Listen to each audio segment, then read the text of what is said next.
श्री वल्लभाधीश की जय।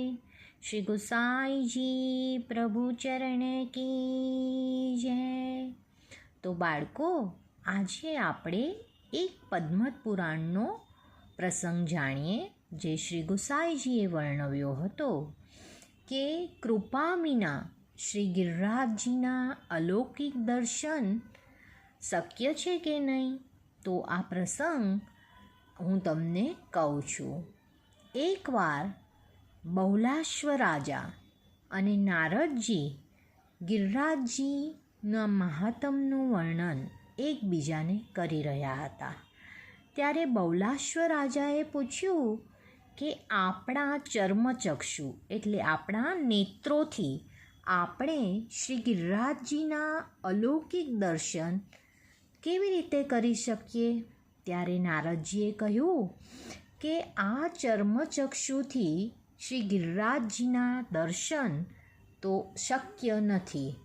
તો નારદજીએ કહ્યું કે હું તમને એક પ્રસંગ મારા અનુભવનો કહું છું, તે તમે સાંભળો. કે એકવાર પ્રભુને ગૌલોકધામમાં હું પ્રભુ સાથે વિચરણ કરી રહ્યો હતો, એટલે કે હું ચાલી રહ્યો હતો. ત્યારે અચાનક પ્રભુને તરસ લાગી અને મને જલ લેવા જવાનું કીધું. ત્યારે હું જલ લેવા જવા માટે ગયો અને જલ શોધતા શોધતા એક સુંદર સરોવરના કિનારે હું પહોંચ્યો અને ત્યાં મેં આશ્ચર્યજનક જોયું એવું દ્રશ્ય કે મેં એમાં ઋષિમુનિઓ બે છે જે તપસ્યા કરી રહ્યા છે અને એ ઋષિમુનિઓની પાછળ હાડકાનો મોટો ઢગલો છે. તો આ જોઈ અને હું તો ડરી ગયો અને હું ત્યાંથી પાછો પ્રભુ પાસે દોડતો આવ્યો. ત્યારે મેં શ્રી હરિને પૂછ્યું કે આનું કારણ શું.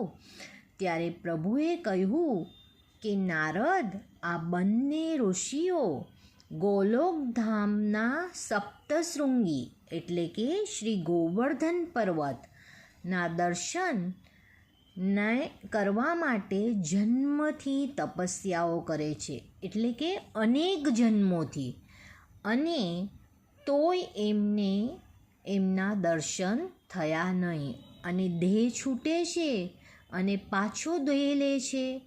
આમ કરતાં આ હાડકાનો ઢગલો મોટો થતો ગયો.